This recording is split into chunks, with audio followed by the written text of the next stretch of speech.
जय हिंद जय भारत दोस्तों, welcome to our channel genius of commerce. Guys, आज की वीडियो बात करने वाले sir financial management BCom third year Agra university का जो भी एग्जाम आपका आने वाला है उसके 10 बेहतरीन ऐसे क्वेश्चंस जो कि एग्जाम में बहुत ज्यादा चांसेस हैं आने के, एज वेल एज उसके आंसर्स भी बताऊंगा।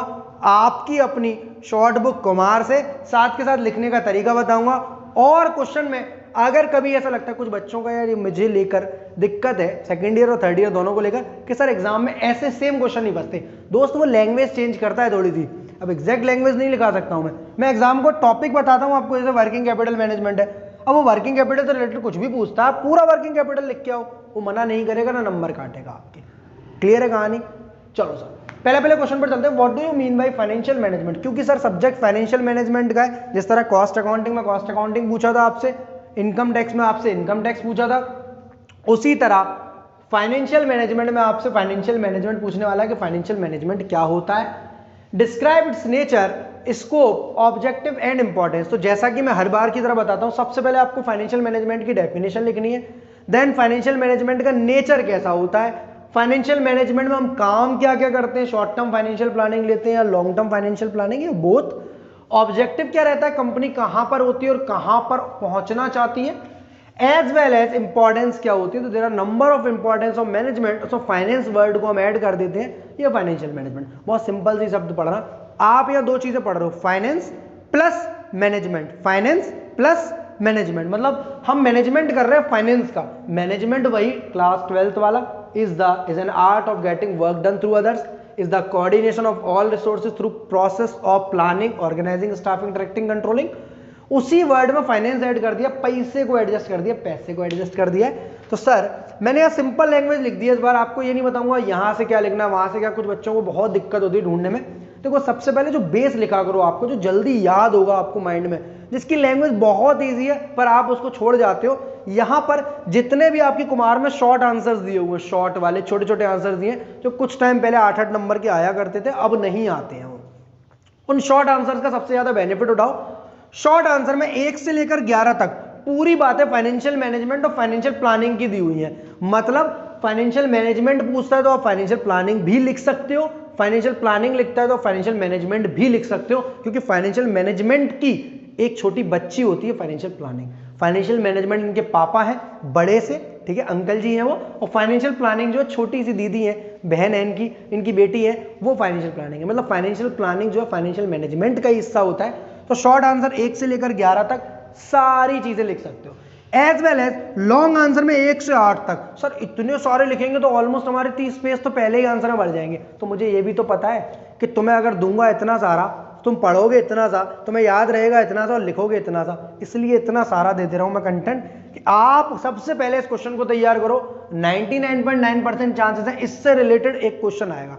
फाइनेंशियल मैनेजमेंट आता है तो भी, फाइनेंशियल प्लानिंग आता है तो भी, और फाइनेंशियल मैनेजमेंट को किसी और तरीके से पूछता है, role of financial manager, importance of financial management, importance of management of finance. तो लैंग्वेज घुमा देगा, इसका मतलब ये थोड़ी ना आंसर बदल जाएगा, आंसर आपका सेम ही रहेगा।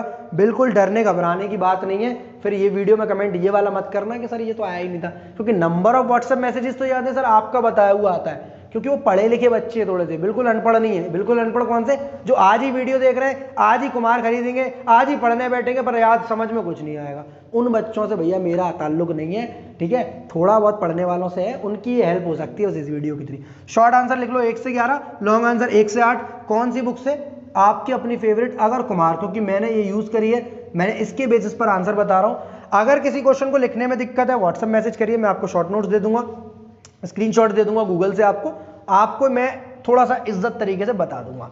कुमार में सर यहां आप लिखने के वाले हैं फाइनेंशियल मैनेजमेंट के बारे में, सर फाइनेंशियल मैनेजमेंट, फिर भी दिक्कत रह जाती है, साथ के साथ नोट डाउन जरूर कर लो दोस्त, खाली वीडियो सुनने पढ़ने और नींद दिलाने के लिए नहीं है। फाइनेंशियल मैनेजमेंट और फाइनेंशियल प्लानिंग से रिलेटेड जो भी मुद्दा है सारा, वो सब लिख सकते हो आप इस पर्टिकुलर क्वेश्चन में। पॉइंट नंबर 2 की तरफ चलते हैं sir. What do you mean by capital structure? सबसे ज्यादा बार आया हुआ क्वेश्चन है, न्यूमेरिकल सबसे ज्यादा बार किया गया है, न्यूमेरिकल सबसे ज्यादा बार पूछा गया है। Capital structure. जहां जहां फाइनेंशियल मैनेजमेंट है वहां वहां इनकम स्टेटमेंट है, जहां जहां इनकम स्टेटमेंट है वहां वहां कैपिटल स्ट्रक्चर है। कैपिटल स्ट्रक्चर इक्वल्स टू दोस्त स्ट्रक्चर जिसमें कैपिटल हो। कैपिटल कौन कौन सी होती है? डेट, इक्विटी, प्रेफरेंस, मतलब सोर्सेस ऑफ ओनर्स फंड और बोरोड फंड। तो कैपिटल स्ट्रक्चर के बारे में लिखना है आपको, what are the factors affecting capital structure. यहां पर ये काम करना है। सर इसके लिए मैंने अगेन शॉर्ट आंसर 27 से 33 छोटी छोटी बेसिक वाली थ्योरी है जो कि अभी पढ़ोगे 2 घंटे में आपको याद भी हो जाएगी। अपने छोटे भाई बहन को पकड़ा होगा और सुनाना शुरू करोगे तो एग्जैक्टली याद। लॉन्ग आंसर 14 से 16 तक। अगर इनसे रिलेटेड दिक्कत है तो मैं आपको प्योरली समझा रहा हूं। यहां आपसे कैपिटल स्ट्रक्चर पूछ रहा है, कैपिटल स्ट्रक्चर में डेट और इक्विटी के बारे में खूब ढंग से बताया जाता है। मतलब एक कंपनी जो है 100% इक्विटी पे काम करती है तो उसे क्या क्या फायदे क्या क्या घाटे होते हैं। एक कंपनी 100% डेट पर अगर काम करने लगेगी तो उसे क्या क्या फायदे घाटे, 50-50 पर करेगी क्या, 60-40 पर करेगी तो क्या 40-60 पर। मतलब एक ही कंपनी, आपकी अपनी पड़ोस की दुकान, उसमें अगर मैं पूरा पैसा अपना लगा दूंगा, 1 रुपये का उधार सामान नहीं खरीदता हूं मैं, तो उसके क्या फायदे क्या घाटे होंगे हो सकता है। अगर मैं थोड़ा सामान उधार खरीद लाऊंगा तो मेरा स्टॉक बढ़ेगा, स्टॉक बढ़ेगा मतलब मेरी सेल बढ़ेगी, सेल बढ़ेगी मेरा प्रॉफिट बढ़ेगा। तो उधार लेने के भी कई सारे फायदे होते हैं। तो प्योरली डिटेल में वहां पर आपको समझाया गया है। नहीं समझ में आ रहा थोड़ा थोड़ा मैं यहाँ पर आपकी हेल्प कर रहा हूँ, साथ के साथ नोट डाउन करे जाओगे उन चीज़ों को, तो एग्जाम में जब ये याद रहेगा, क्वेश्चन आएगा तो याद रहेगा अरे सर ने ऐसा बताया था, सर ने ऐसा बताया था। तो हमें वो चीज़ें क्लिक हो रही है, माइंड में क्लिक हो रही है तो आप उस पर लिखना शुरू कर दोगे। ठीक है सर, आप क्या न्यूमेरिकल नहीं बताने वाले? तो आज की वीडियो में 2 4 5 न्यूमेरिकल भी बताऊंगा आपको। What do you mean by working capital management, explain. Sir मैं यहाँ पर शॉर्ट आंसर लॉन्ग आंसर मैंने प्योरली थ्योरी बेसिस पर लिख रखे हैं, इनको जरूर कर जाना, ये आपका बेस बनाएंगे लिखने का। 27 से 33 ऑलमोस्ट 5 6 लिखवा दे रहा हूँ, 4 तो याद होंगे, 3 तो याद होंगे, 14 15 16 लॉन्ग वाले हैं आपके। सर हमसे तो वहाँ क्वेश्चन अलग अलग पूछ रहा होगा, हो सकता है कैपिटल स्ट्रक्चर में ट्रेडिंग ऑन इक्विटी पूछ रहा है, हो सकता है फैक्टर्स अफेक्टिंग, हम क्या मिला के लिख के आ सकते हैं? बिल्कुल लिख के आ सकते हो, कोई मना नहीं है। ठीक है 25 नंबर के क्वेश्चन में और क्या लिखोगे जब तक सारी चीजें नहीं लिखोगे कि वर्किंग कैपिटल मैनेजमेंट क्या होता है, explain its importance, advantages, draw a format of working capital. तो इससे रिलेटेड कोई भी एक क्वेश्चन आ जाए, वर्किंग कैपिटल सबसे पहले होती क्या समझ लो। सर वर्किंग कैपिटल होती है आपकी करंट एसेट्स। वर्किंग कैपिटल वो कैपिटल जो वर्किंग करने में काम आती हो, डेली बेसिस पर काम आती हो। आपकी सारी करंट एसेट्स में से जब मैं सारी करंट लायबिलिटी घटा देता हूँ, ठीक है 11th क्लास से पढ़ते आ रहे हो, करंट एसेट करंट लायबिलिटी समझ में अब तक नहीं आई है, बट आपकी सारी current asset, stock, debtors, inventory, trade receivables, ठीक है प्रीपेड एक्सपेंसेस, बिल्स रिसीवेबल, सारी करंट एसेट को जोड़ो, इनके नाम भी लिखना, इन्हें एक्सप्लेन भी करे आना, सारी करंट एसेट्स को, सारी करंट लायबिलिटी को माइनस करे आना, सारी current liability, trade creditors, trade payables, bills payable, outstanding expense, advance income, में सबको माइनस करे आना, बैंक लोन, बैंक ओवरड्राफ्ट, इन सभी को जब आप करोगे तो आपकी वर्किंग कैपिटल निकल कर आती है। तो ये तो 11th क्लास वाला फॉर्मूला था, 12th में भी देखा था, BCom first year second year में कभी सुना पड़ा होगा। यहाँ आपको प्योर थ्योरी में क्या लिख के आना है, शॉर्ट आंसर 39 और 40, सिर्फ 39 और 40 सिर्फ 2 ही है। देखो जहां नहीं है मैंने जबरदस्ती नहीं घुसेड़ा है कि नहीं आपको ये भी घुसेड़ना है, यहाँ पर नहीं, जहां पर है वहीं पर। थ्योरी बेस के लिए 39 40 और लॉन्ग क्वेश्चन 21 22, इनसे काम नहीं चले। सो बढ़िया बढ़िया डायग्राम दिए हुए हैं इस क्वेश्चन में, ठीक है किस तरीके से कंपनी में ऑपरेटिंग साइकिल चलती है, किस तरीके से आप कैश से लेकर स्टॉक लाते हो, स्टॉक को आप बनाते हो घर में, फिर डेटर को देते हो, फिर पैसा दे जाता है, पूरी ऑपरेटिंग साइकिल दी है, उसका डायग्राम बनाकर आना है इस पर्टिकुलर क्वेश्चन में। साथ के साथ एक फॉर्मेट बनाया ना वर्किंग कैपिटल मैनेजमेंट का, वो अपने न्यूमेरिकल में से वन फॉर्मेट, अपने न्यूमेरिकल क्वेश्चन में से कोई भी टीप जाना, याद करना, या फिर नहीं टीप पाओ, नहीं याद कर पाओ, देखो कुछ नहीं करना, करंट एसेट याद होंगी, कुछ भी अपने मन से फिगर्स लिख दो, 1 लाख 1.5 लाख 2 लाख 3 लाख, उनको जोड़ दो, लेस कर दो, current liability working capital estimation आ गया। नहीं याद कर पाओ तो अगर क्वेश्चन में किस्मत आपकी बढ़िया हो, क्वेश्चन पेपर में वर्किंग कैपिटल मैनेजमेंट का एक क्वेश्चन अगर न्यूमेरिकल आ गया, कर पाओ तो अच्छी बात है, नहीं कर पाओ तो उसको पूरा छाप आना वहां पर थ्योरी वाले क्वेश्चन में। समझ आ रही है? क्योंकि इस पर और इस पर न्यूमेरिकल आने के बहुत बहुत ज्यादा चांसेस है। अभी मैं आपको थोड़ी देर में बताने वाला हूं इसके न्यूमेरिकल्स भी। क्वेश्चन नंबर 4 की बात करते हैं, what is leverage, describe operating financing and combined. ये सबसे सरल, सबसे सस्ता, सबसे बेहतरीन चैप्टर है जो कि आज भी पढ़ोगे आप, अभी पढ़ोगे, पढ़ना शुरू करोगे न्यूमेरिकल बेसिस पर तो 15 से 20 मिनट में समझ में आया। किसी भी बढ़िया टीचर की वीडियो ले लो, मेरे चैनल पर इससे रिलेटेड कंटेंट नहीं है। अगर आपको इसका न्यूमेरिकल करना है तो इस चैप्टर को सबसे पहले नंबर पर रखो आप, इसका न्यूमेरिकल आप वहां पर कभी गलत नहीं करके रहोगे। 3 बेसिक फॉर्मूले जो कि थ्योरी में भी लिख कर आने, एज वेल एज न्यूमेरिकल में भी यूज आने। लीवरेज क्या होता है? लीवरेज होता है दोस्त रिस्क, हम कितने रिस्क में कंपनी को चला रहे हैं, ऑपरेटिंग लेवल पर क्या रिस्क है, फाइनेंसिंग लेवल पर उधार पैसा ले रखा है उसको क्या रिस्क है, और दोनों को कंबाइंड लीवरेज क्या है। शॉर्ट आंसर आपको यहाँ लिखने 22 से 26 और लॉन्ग आंसर लिखने हैं केवल 13 वाला। तो जहां नहीं है मैंने जबरदस्ती नहीं घुसेड़ रहा, 22, 23, 24, 25, 26 आपको शॉर्ट आंसर और लॉन्ग आंसर में सिर्फ 13 नंबर का। तो गाइस क्वेश्चन नंबर 4 में आपको लीवरेज पूरी तरह से बताना है कि सर लीवरेज क्या होता है, ऑपरेटिंग फाइनेंसिंग कंबाइंड लीवरेज क्या है इसमें। यहाँ क्वेश्चन नंबर 22 से लेकर 26 तक और आंसर क्वेश्चन नंबर 13, जहां पर आपको सारे तरीके के लीवरेज और लीवरेज से रिलेटेड फॉर्मूला सब कुछ लिख कर आने हैं, ब्रीफ में एक्सप्लेनेशन देनी है आपको इससे रिलेटेड और आपस में इनकी डिफरेंस बिटवीन और सिमिलरिटीज क्या है वो भी क्वेश्चन में आप लिख सकते हो एक पर्टिकुलर क्वेश्चन में, अगर लीवरेज से रिलेटेड कुछ भी क्वेश्चन आता है। नेक्स्ट क्वेश्चन है दोस्त आपका favourite, define capital budgeting, discuss it's objective, importance, limitation and factors affecting capital budgeting. मतलब पूरे क्वेश्चन में अगर आपको कैपिटल बजटिंग या इन्वेस्टमेंट डिसीजन कुछ भी बोल देता है, क्योंकि लैंग्वेज थोड़ी चेंज करने से आप क्वेश्चन को मत चेंज करना। कैपिटल बजटिंग बेसिकली डिसीजन होता है किसी नए प्रोजेक्ट को लगाने के लिए डिसीजन लेना, किसी नए बिजनेस को लगाने के लिए डिसीजन लेना, किसी नई फिक्स्ड एसेट को खरीदने के लिए डिसीजन लेने के लिए हम जो भी डिसीजन करते हैं वो कैपिटल बजटिंग डिसीजन कहता है। यहां पर आपके नंबर ऑफ फॉर्मूलाज हैं, जैसे नेट प्रेजेंट वैल्यू, IRR निकालने का फॉर्मूला, ARR निकालने का फॉर्मूला। जिन बच्चों ने न्यूमेरिकल करे उन्हें जल्दी बातें समझ में आ रही होंगी, जिन नहीं करे वो बुक देखें उससे जल्दी आएगी। Payback period, post payback period, profitability index और पोस्ट पेबैक प्रॉफिटेबिलिटी, इन सभी के फॉर्मूलाज आपको याद होने चाहिए, ताकि अगर इससे रिलेटेड कोई इजी न्यूमेरिकल आता है, ठीक है, कठिन आएगा तो आप कर ही नहीं पाओगे इससे रिलेटेड लास्ट टाइम पर। अगर पहले से प्रैक्टिस है तो वो एक अलग डिफरेंट मैटर है। आपको करना क्या है, इससे रिलेटेड दोस्त आपको फॉर्मूलाज जरूर याद रखने हैं, क्योंकि थ्योरी में लिखने के काम में आएंगे। एडवांटेजेस डिसएडवांटेजेस बुक में और कुमार में बहुत अच्छे तरीके से एक्सप्लेन करिए, तो इससे रिलेटेड अगर थ्योरी क्वेश्चन आता है तो आप कर सकते हो।